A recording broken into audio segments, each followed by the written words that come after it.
Hello everyone and welcome back to my channel. It's Fatmata here from Traditionally Inspired Meaningful Art, and today I have a pattern review for you of Simplicity S9114, and this is a Mimi G style pattern. I am going to be reviewing not only the dress version view A but also view C, the pants, and we are just going to dive right in.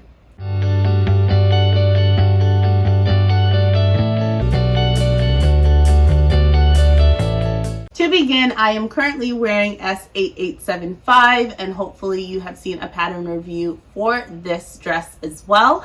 But today it's all about S9114. I want to begin by talking about the dress. This is a garment that I made back in March, and I've loved it. I mean, since I've made it, I have found every single opportunity I can to make it, and I love it, love it, love it. March? I think I made it in, was it February or March? We're gonna have to roll the tape, see what's happening in my videos. But I made it either February or March. But let me tell you what they describe it as. So for view A, it is a Mrs. dress. They really don't go deep into the details of these things. So let me fill in where they have left you astray, okay? So it is a collared button front maxi length tiered dress with a voluminous sleeve that ends in a cuff, also with buttons, and it is just the dreamiest, floatiest thing ever. As far as their recommendations for fabrics go, for view A, they recommend burnouts, double georgettes, organza, or sheers. Yeah, I would agree. I definitely, ooh, this in a burnout fabric would be exceptional. Definitely double georgettes, which is actually what this is, and organzas. I can absolutely see that with that sheer like fabric. I have also, when I've scrolled through Instagram looking at the hashtag S9114, I've seen folks make it in lightweight cottons. You just have to know that you're gonna get a different feel of the garment. It probably won't be as drapey or as fluid, but you would definitely have an exceptional piece if you don't mind a bit more structure to it.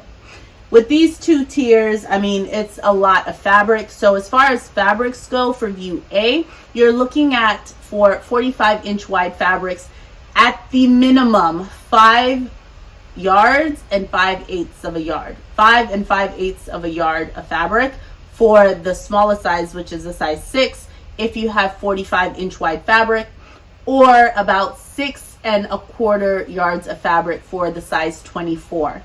If you have 60 inches wide fabric, then at the minimum you would need 4 1/4 of a yard of fabric. And if you are cutting the largest size that they have, which is a size 24, you would need 5 1/4 of a yard of fabric. So it is quite fabric hungry. Let's just get that out of the way and agree on that. I had a 60-inch wide fabric and I used 4 yards. So I really do think it's in how you cut it. There is going to be some opportunity to play pattern Tetris and probably get it out of a bit less, but just know maybe at least about 4 yards if you have 60-inch wide fabric. So that being said, some other notions that you might need would include, of course, the thread, 15 1/2-inch buttons. They need, and it requires a lot of buttons. 1 5/8 of an inch button if you're doing view C, which we'll get to in a minute. But yeah, so buttons and thread for view A. As far as sizing goes, I just told you a little bit about the amount of fabric that you'll need, but as far as the size range for this, it goes from a size US 6 to a 24, and those measurements for the bust will be 30.5 inches at the bust to a 46-inch bust, and then for the hip it is a 32-inch hip to a 48-inch hip. And again, the hip measurement, honestly, for the dress version is not really that important because you have so much gathers at that point. You're really going to focus on your bust measurement for this make, and you can just use that alone, in my opinion. So as far as the size that I cut, I went ahead with a size 10 for this, just because after seeing some photos on Instagram, I did see that it was a bit oversized. And when looking at the finished garment measurements for the bust, a size 10 was a 38-inch bust. My bust measurement is about 34 inches, so that gave me enough wiggle room and I felt comfortable cutting that size. It's just so absolutely beautiful, and I know that I'm biased because I love this fabric beyond words, but I just love this dress a lot, okay? And I think it's absolutely gorgeous. So a couple of the things to note, my likes, it's my first ever collared, button front collared situation, and that was a really big feat for me. It is not a standing collar, so it's a single pattern piece for the collar. It does not have a separate collar stand and then collar flap, just so you know. So it made it super easy to utilize. You will need interfacing for this to run along the center front where the button placket is, as well as in the collar. I used my woven interfacing, and you also need it for the cuffs, and that worked out really well. As far as the 15 buttons, as you can see, they require buttons all down the front and then one for each of the sleeve cuffs.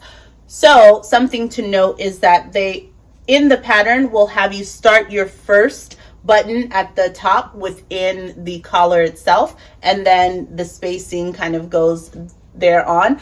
I did something a bit different. After I made it, I laid the guide for the buttonholes out on the top, and I knew that I wasn't going to want to sew a button up at the very top of the collar. I would never use that button, and also anytime that I've ever tried to make a buttonhole and I have all of these seams meeting, my buttonholer is really struggles to actually put a buttonhole there because the feed dogs and the presser foot don't, it's not even, so it really has a hard time. So I shifted it down just a little bit where I knew that the buttonholer would be able to make a successful first button, and that's why I started mine a little bit lower. But again, the 1/2 inch buttons really allows you to showcase some gorgeous buttons, and I selected these sort of gold encrusted, gold framed cream buttons that really picks up on the color of the cream inside of the dress, and I absolutely adore it. I think I lengthened my sleeve by maybe about an inch or so. I'm not really sure why. I think I was afraid that it was going to be a little bit short or bracelet lengthy. And honestly, I could have gotten away with not lengthening it at all. So in the future, I won't do that. Otherwise, I did not do any alterations to this lovely dress.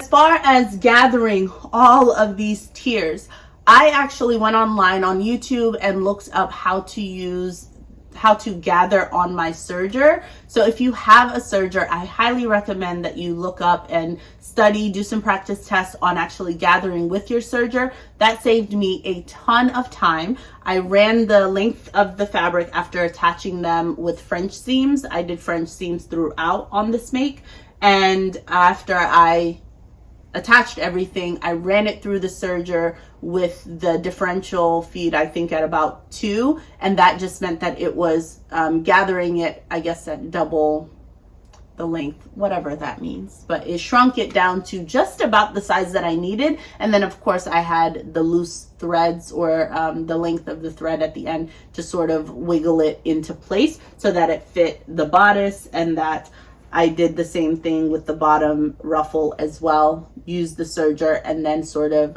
distributed the gathers as I needed. It just eliminated the having to go on my sewing machine and doing like 3 or 2 rows of stitching, of basting stitches, just to gather it manually. So that was super helpful.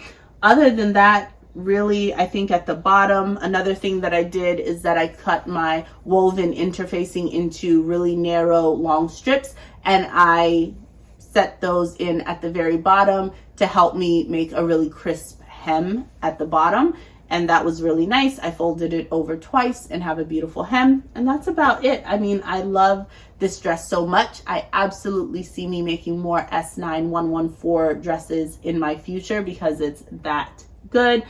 I think as far as doing a collar for the first time, this was a really nice entry-level collar to make. The instructions were great, and of course you can sew along with Mimi G with her video, so that was super helpful also. It sort of drops off the shoulder too. That's something to recognize, but that is the design of it. So it doesn't sit right up on the shoulder. You have a bit of a drop sleeve here. It's so cool. It's just like casual, but if you do it in a really brilliant fabric, you can look dazzling. I did also do view C, the trousers of this, and I have an entire video dedicated to my trouser fitting journey, so I won't go into too much detail here.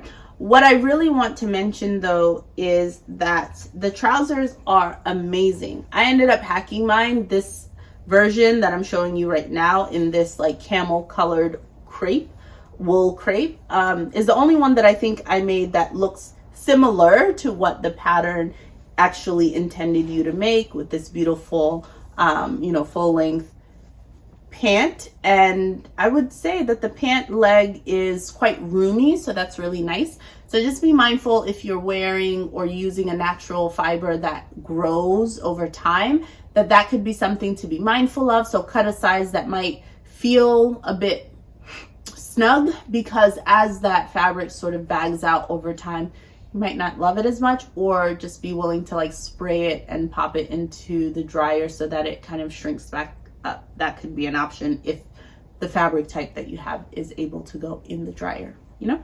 So that's something to be mindful of. I will link the video down below to my trouser fitting journey. Because I did so much hacking to it and grading, I really don't have like the exact like this is the exact size I cut, because I was kind of all over the place. I traced it out and then went on with the traced version to do a ton of alterations, so it won't align as much with the pattern at this stage. But I think that trouser fitting video has a lot of really great information in it, and will show you sort of every step that I took along the way. As far as level of difficulty, if you've made a dress before, if you've sewn something before that has gathers, then I think you can go for this. The collar I don't think was a huge burden or something that was really challenging to do. I don't think the collar was that difficult, again, because it's a single piece collar and the instructions were really good. So if you've worked with gathers before, I think that would be the more challenging thing of this entire make. And if you can get comfortable with that and don't mind, then I would absolutely move forward with making S9114. I think it's super versatile. You can wear it closed up as a dress. You can open it up and wear it as a duster. There's so many options and opportunities that you can have with it. And I'm sure it would look significantly different dependent on the type of fabric that you use. So again, the possibilities would be endless. I plan to make more of these for sure. Let me know in the comments down below if you've made S9114. What's your favorite thing about it? How do you feel about the one that I made? Any tips or anything like that that you can leave for others who might also be thinking about making the dress version of this. Until next time, I hope that you enjoyed this video. Stay creative, friends. Bye-bye.